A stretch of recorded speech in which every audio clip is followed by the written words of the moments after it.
Our theme for December is happiness and fulfillment, and we began last week with talking about the role that forgiveness plays in our happiness and fulfillment. And this week, our topic is the will to live.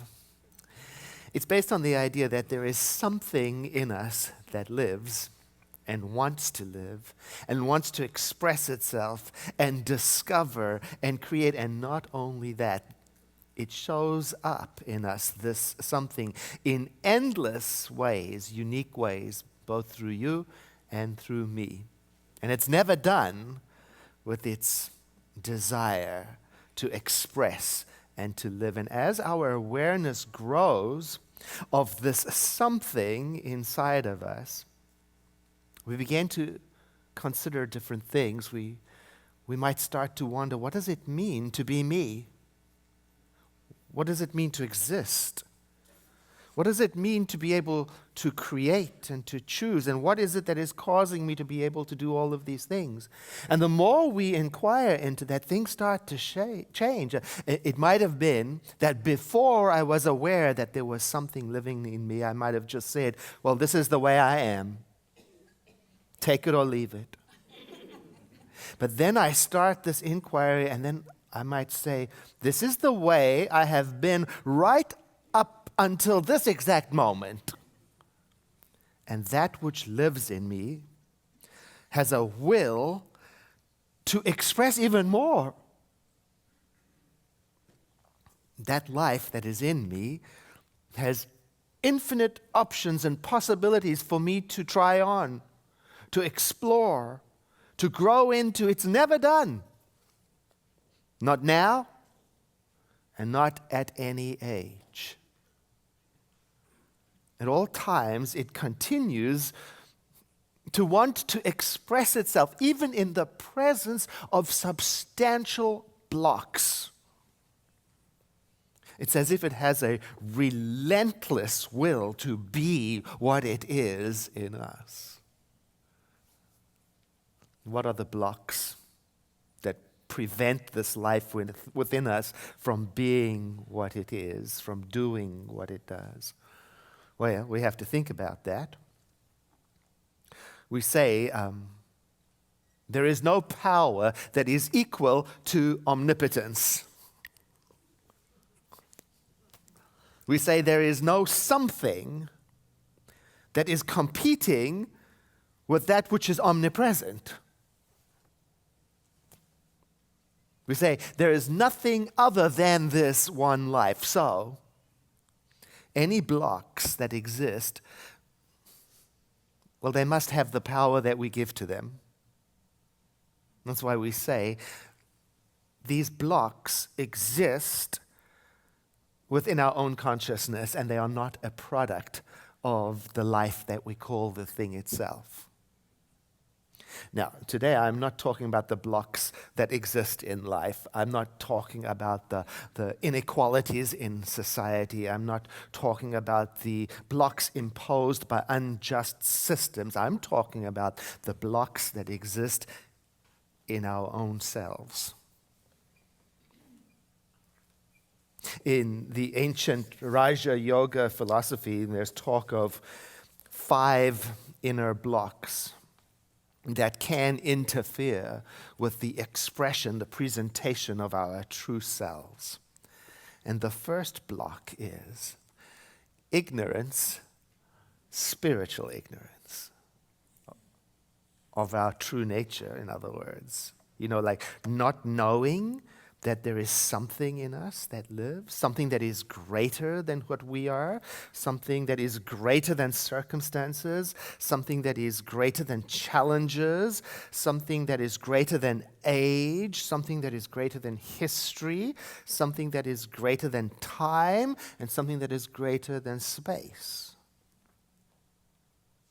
And not knowing, understanding the magnificence of this something, and not knowing that comes from not courting it. I love that word, courting. Isn't that lovely?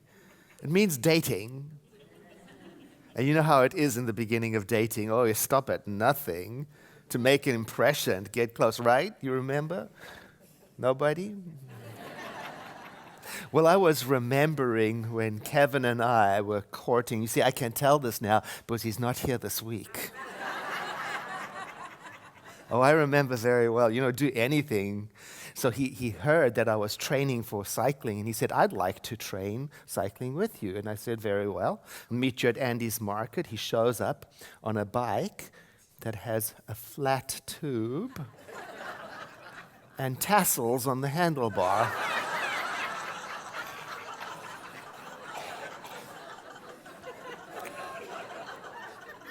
And it occurred to me, I said, this might not be about cycling.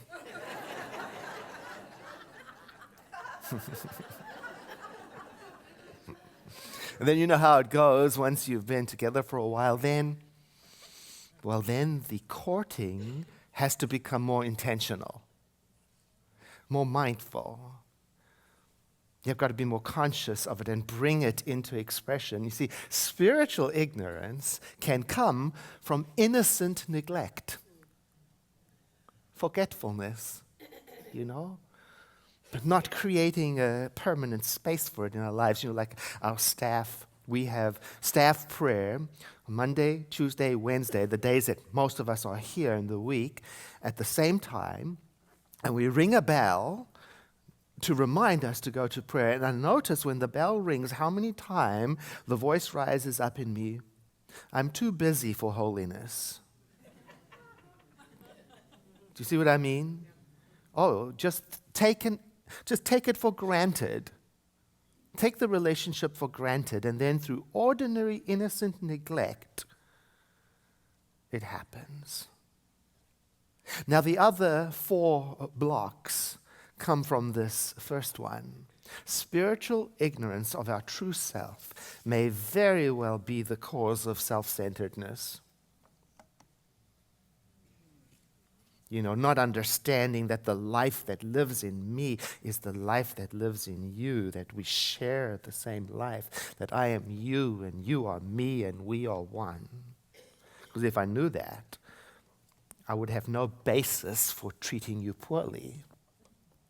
If I knew that, I would see that what I do to the planet, I do to me, and what I do to me, I do to you, and so it goes. When I don't see my oneness with all life, I might even be tempted to use the creative power of my mind for selfish reasons without any care for the consequences of how it turns out for other people or the impact on other beings. I might, because of my ignorance of my true nature.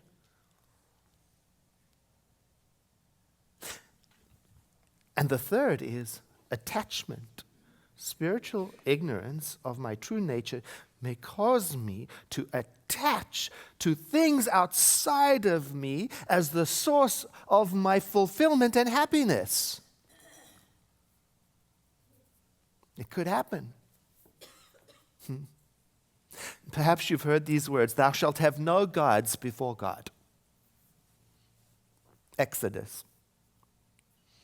It's the story of the people who were brought out of slavery into freedom. And when they were brought into freedom, they were given instructions for how to remain free.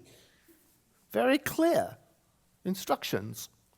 First of all, the instruction says, hey, now that you're free, don't turn to other things for your fulfillment. Don't turn to anything that is on the earth and nothing that is in the water, nothing above and nothing below. In fact, it says, and don't bow down yourself to things. Don't make them superior to you. In other words, don't put anything in first place in your life other than God, not money, not supernatural powers, not possessions, nothing, because those attachments will consistently lead you away from your true self. And not only will it be a problem for you, but it will set up a cultural norm that will repeat itself for generations and generations and generations, because the children learn from what they see. And if you know the story, you know what the people did. Just the opposite. It's a story for our time.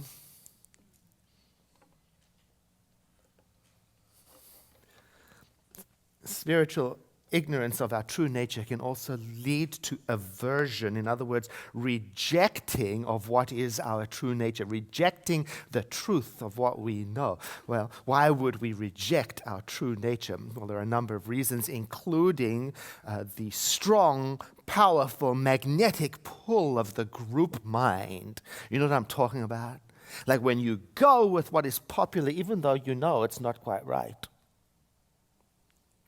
Even though you know it's taking you away from what is authentically true in your soul. Yes, I know I should not kill, and here are the reasons when it's acceptable. Yes, I know you should not lie, and here are the reasons when it's advisable and actually beneficial. See, aversion to the truth. Now, we'll come back to the group mind in just a moment, but I want to just tell you a side story. I was having breakfast with Rabbi George Gittelman, and we were talking about the 10 Commandments, and he said, did you notice that one of the 10 Commandments is thou shalt not covet? You know, he says, and it's kind of tame in comparison to all the others, which are don't kill, don't this, don't, Why do you think he says that there is this instruction, don't go after other people's stuff. Don't set your mind on getting somebody else's partner. Why do you think it's there? I said, why, Rabbi? He said, well, because when you break that commandment, it leads to the breaking of all the others. Oh man, all the lights went on. Of course, I understand that. Oh, when I don't know who I am, or what I won't do to get what I want. I'll even pretend to not know the truth.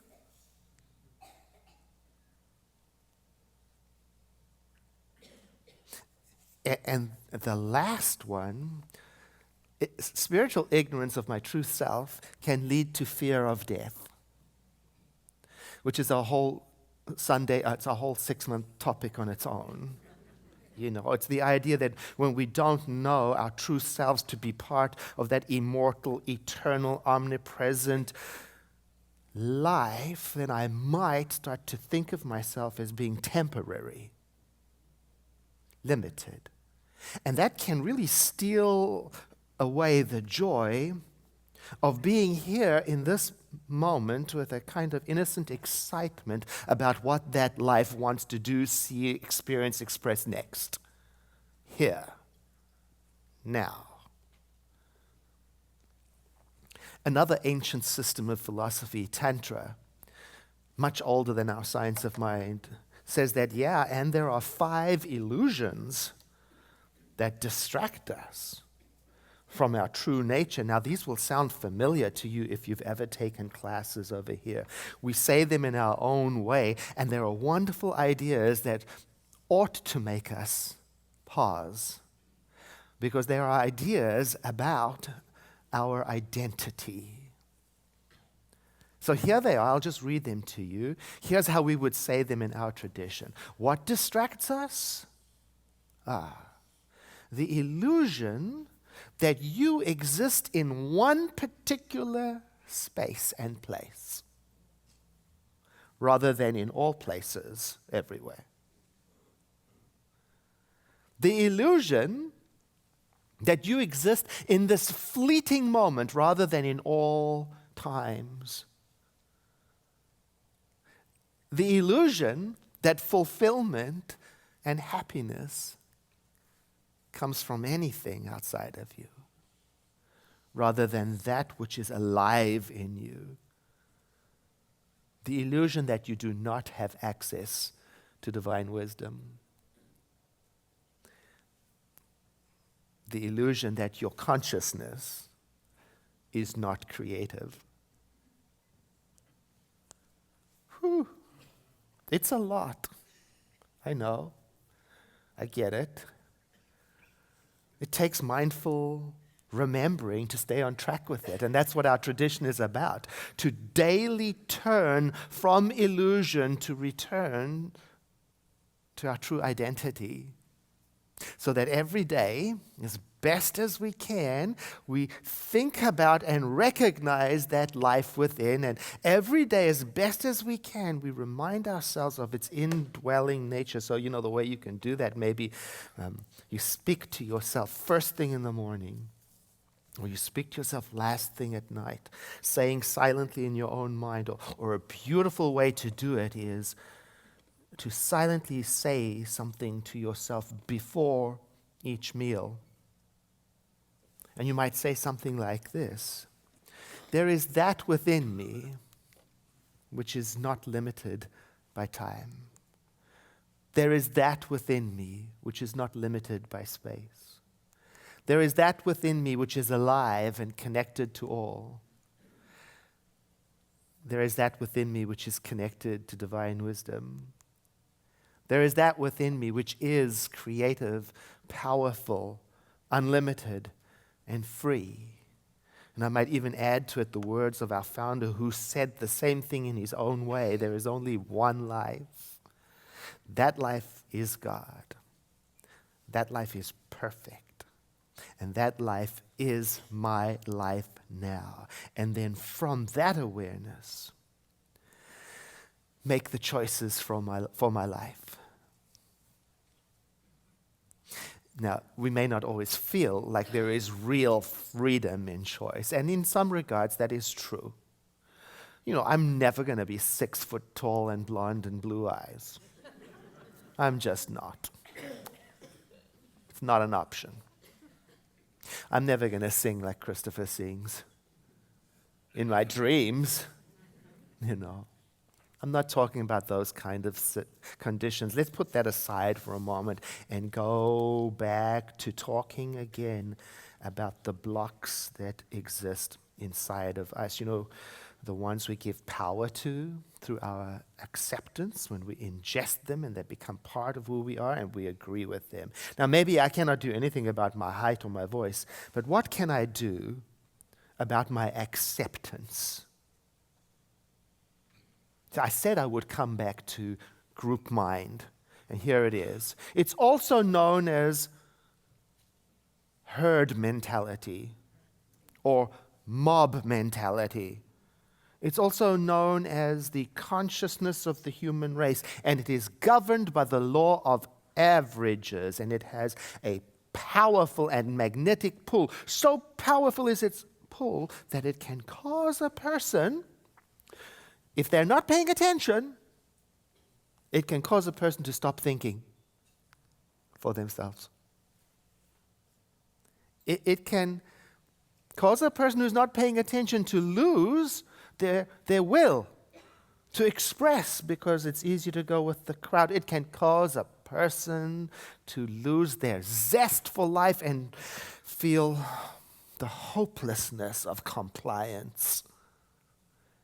It can cause a person to feel powerless to move against the substantial power and tide of the group mind. Now, the group mind creates a set of illusions of its own, and identifying them and spotting them is the pathway to freedom. It's opening the door to waking up to powerfulness again. Now, what are the illusions? You can probably think of them yourself. Well, I'm going to share with you ones I think are created in group mind, like this one. There are very specific ways of being that are normal, and everything else is not allowed.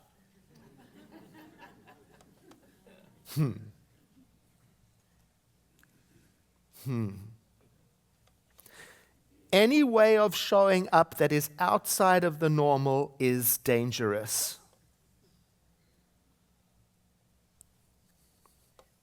There are privileges that must not be disturbed.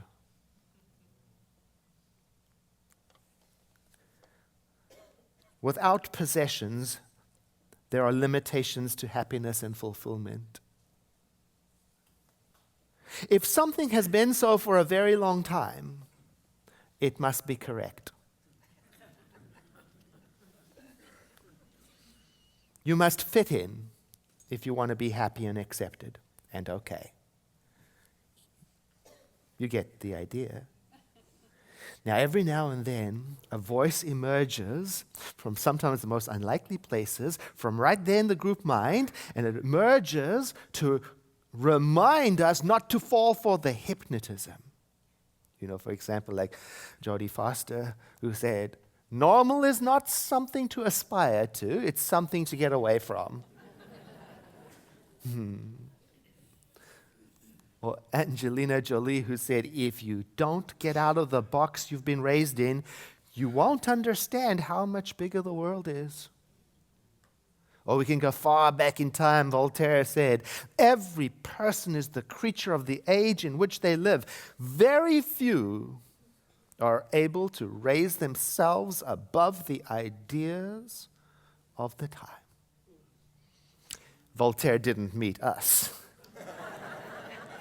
Because I learned it right here at the Center for Spiritual Living that yes, we can raise ourselves. Yes, we can. It is possible. I was taught, Edward, don't you dare accept the idea that you cannot escape your conditioning. Don't fall for that. I was taught about a power in me that lives in me, and I was invited to imagine it working through me to create possibilities I could never even have thought of.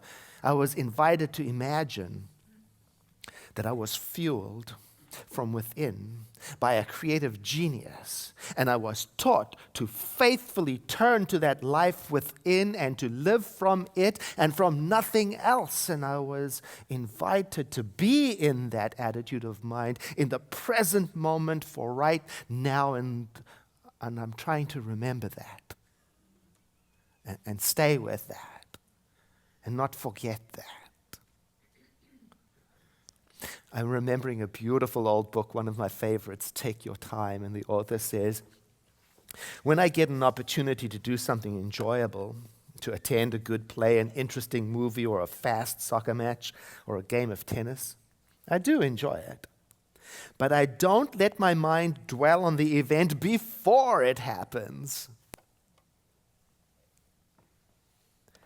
And if something requires me to drop my personal plans, I can do so without any lingering disappointments. Well, I'm going to make a tall claim, he writes. I no longer know what it is to be disappointed. I have lost the capacity for disappointment. That is a wonderful development, and it comes through training the mind to not have rigid likes and dislikes. Whoa. Now, I cannot claim to be disappointment-free.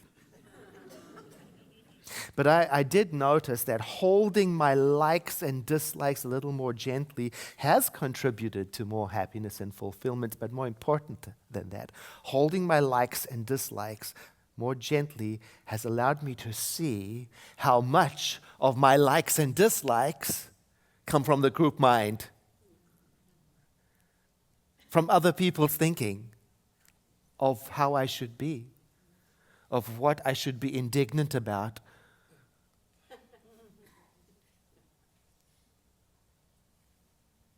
It's an interesting thing about the group mind.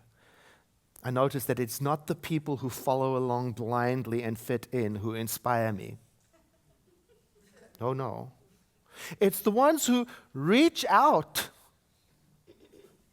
to catch the vision of their uniqueness. They inspire me to catch hold of my own authentic expression and to stop copying the world. And I don't need such a person to be a movie star like Jodie Foster or Angelina Jolie or to invent something remarkable. The person I'm talking about might be sitting next to you. It might be you. I'm talking about people who dare to be themselves because they know what's alive in them. And the freshness of their unique way of being is like medicine to the world. But only if they know who they are. And through that knowledge have abandoned self-centeredness. And through that knowledge feel their connection to all that is. And through that awareness use the power of their creativity for the good of all and the harm of none. Because they know there is that within me which is not limited by time. There is that within me which is not limited by space. There is that within me which is alive and connected to all. There is that within me which is connected to divine wisdom. There is that within me which is creative, powerful, unlimited, and free. So I try to remember that. And I ask myself questions to help me get back there. Maybe you want to do that with me by taking a moment and breathing in and exhaling, letting your eyes close. As you begin to ask yourself, your true self, not even expecting an answer, but just planting the questions. What is it that lives in me?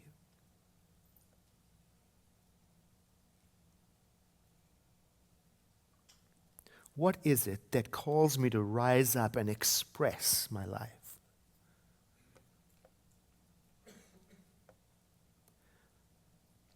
What is it that causes me to remember that I am part of everyone and everything?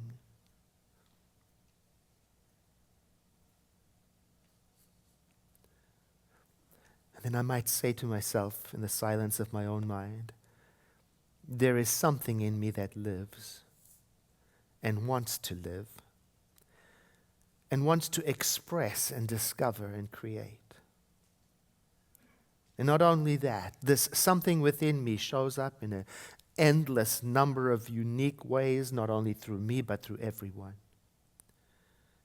And it is never done with its urge, its will to express and live. And that life within me, it represents infinite possibilities, so many options for me to try out, to explore, to grow into. It's not done. It's not done with me, not now, not at any age, not in any time. It continues, even in the presence of significant blocks. And so I say to myself, there is that within me which is not limited by time. There is that within me which is not limited by space. There is that within me which is alive and connected to all that is. There is that within me which is connected to divine wisdom. There is that within me which is creative, powerful, unlimited, and free. There is only one life. That life is God. That life is perfect. That life is my life now.